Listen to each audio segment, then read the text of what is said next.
तो भाई आज जो अटैक किया, ज़बरदस्त अटैक किया इसराइल ने ईरान पे। तो इनका जो आप पीछे देख सकते हो, ये इनका बेसिकली एक न्यूज़ स्टेशन था जो इनकी कैपिटल तेहरान के बीच में था। और वहाँ पे मोहतरमा जो है न्यूज़ ब्रॉडकास्ट करी थी। पीछे से ऊपर से मिसाइल अटैक होता है। और अब आपको नेक्स्ट इमेज में दिखाऊंगा बिफोर एंड आफ्टर। तो उनको लिटरली भागना पड़ा, ये कैप्चर हुआ है कैमरे में। और ये आप बिफोर एंड आफ्टर देख सकते हो कि पहले ही न्यूज़ चैनल इनका जो न्यूज़ स्टेशन ऐसा था और बाद में कैसा हो गया। ये सिर्फ न्यूज़ स्टेशन नहीं था, अकॉर्डिंग टू इसराइल यहाँ से ही अपनी डिफेंस स्ट्रेटजी बनाते थे, इसलिए इसको उड़ाना बहुत ज़रूरी था। और उन्होंने लिटरली इस पर मिसाइल डाला और दे उड़ा दिया। इसको देख के ईरान जो है बौखला गया है। एंड आज की जो न्यूज़ है कि आज बहुत भयंकर एक अटैक होने वाला है इसराइल पे, और Iran will do this attack. But Israel mostly ready है। यूएस का भी पूरा सपोर्ट है।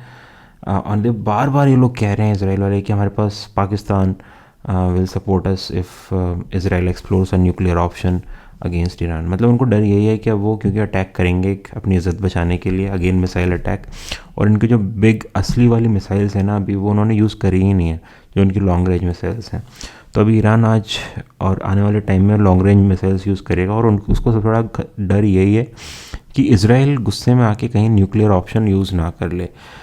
तो इसके चलते वो बार बार कह रहे हैं कि अगर हमारे पे न्यूक्लियर अटैक होता है तो Pakistan will give us nuclear bombs to then nuke Israel. इसको क्लियर करने के लिए, इस हवा को पूरी क्लियर करने के लिए, क्योंकि पाकिस्तान इतना इसराइल और अमेरिका के अगेंस्ट कभी नहीं जाएगा। तो पाकिस्तान के जो डिफेंस मिनिस्टर हैं उन्होंने ओपनली आज पार्लियामेंट में बोल दिया कि हम कभी भी इसराइल को अपना न्यूक उड़ाने के लिए नहीं देंगे। ईरान को कोई न्यूक्लियर बॉम्ब नहीं मिलेगा। उन्होंने पार्लियामेंट में ये बात क्लियर करनी पड़ी उनको। तो इनकी जो भी ये जो हवा है, ये उनको जो बेसिकली लग रहा है कि ईरान की मदद करने पाकिस्तान आने वाला है, वो कहीं नहीं आने वाला। और ईरान की state of the art military पूरी तरीके से इसराइल को उड़ा देगी। बट एक बात कंसर्न की ये ज़रूर है कि आयरन डोम कहीं ना कहीं टेस्ट हुआ है।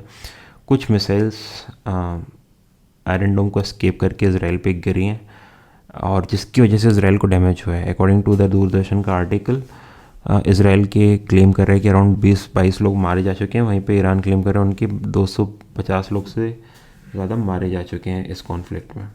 तो ये सबसे बड़ा प्रॉब्लम है इस वॉर का, कि जो सबसे ज़्यादा जो नुकसान होगा वो सिविलियंस को होगा, राइट। ये पॉलिटिशियंस तो कहीं ना कहीं अपना गेम खेल के निकल जाएंगे। But again the whole genesis of this war कि ईरान पे न्यूक्लियर बॉम्ब नहीं आना चाहिए था, वो बहुत ज़रूरी था, क्योंकि ये बहुत ही इर्रेस्पॉन्सिबल वे में ये लोग एक्ट करते हैं। And nuclear weapon should always be with the very responsible parties, right, who know where to use it and how to use it. So इसको देख के आप प्लीज़ कमेंट करो आपको क्या लगता है। और कि अगर ईरान अटैक करता है इसराइल पे, क्या वो सक्सेसफुल हो पाएगा अटैक करने में, या फिर कोई उनका पूरा का पूरा जो अटैक और उसका प्लान है, इसराइल ऑलरेडी 10 स्टेप्स आ गया, और एक्चुअली में वो 10 स्टेप्स आ गया है। उनके पास पूरी यूएस की इंटेलिजेंस है। यूएस के इस वक्त 2 एयरक्राफ्ट कैरियर्स मोबिलाइज हो चुके हैं। एक डिस्ट्रॉयर यूएस का ऑलरेडी मोबिलाइज हो चुका है, and there are 3 interceptors which are also mobilized in support of Israel.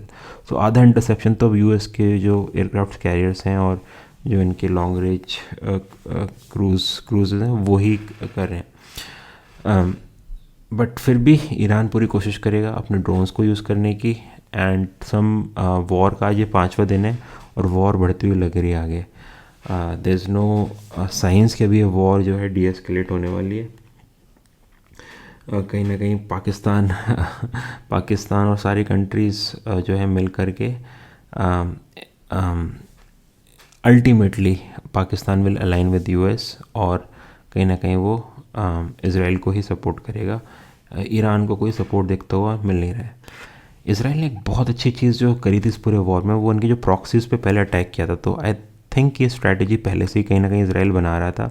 तो इनके जो प्रॉक्सीज़ थे which were like regional proxies, Hezbollah in Lebanon, Houthis in Yemen, Hamas in Gaza, इनको पहले ही इसराइल ने डैमेज सिग्निफिकेंट कर दिया था. इनके सारे टॉप कमांडर्स, टॉप लीडरशिप को उड़ा दिया गया है. And Israel is taking very strategic, very precise actions in eliminating these leaders. So उन्होंने लीडरशिप को उड़ा दिया है बाय ड्रॉपिंग द मिसाइल्स. जैसे कि आपने देखा कि इस न्यूज़ चैनल्स में भी they just eliminated this news station which is also the strategy hub for launching attacks.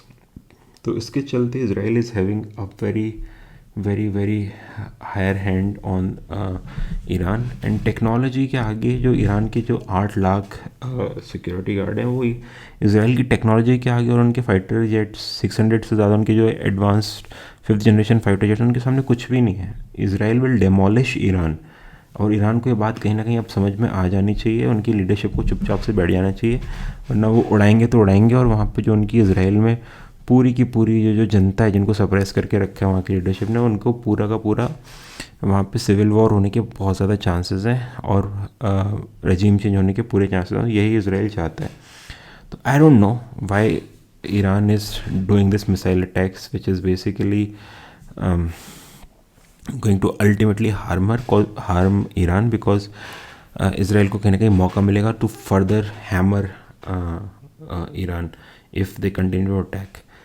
But कहीं ना कहीं ये इनको जियो पॉलिटिकल सिचुएशन समझ में आनी चाहिए और रियलिस्टिकली देखना चाहिए कि they can not fight in today's generation with man. They have to fight with military capability, जो कि इसराइल फार फार फार आउटवे करता है ईरान को.